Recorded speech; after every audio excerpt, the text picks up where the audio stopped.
Welcome back, and it's now time for the international news. And we have to tell you about an escalating situation in Mexico, where the leader of the powerful Jalisco cartel, El Mencho, was killed on Sunday during an operation led by Mexico's military.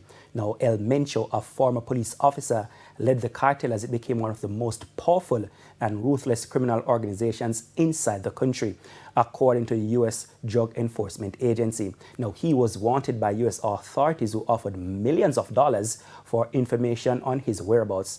The Justice Department charged El Mencho in 2022 with leading the effort to manufacture and distribute fentanyl for importation into the USA.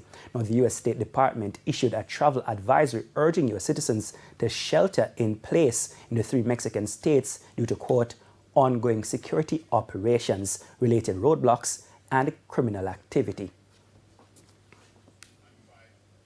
Now, if you're planning to go to Mexico, you want to monitor what is going on. Images coming out of Mexico seem very, very frightening at this time. Security forces battling with men loyal to the cartel. Now, the Primetime News package continues with sports right after this break.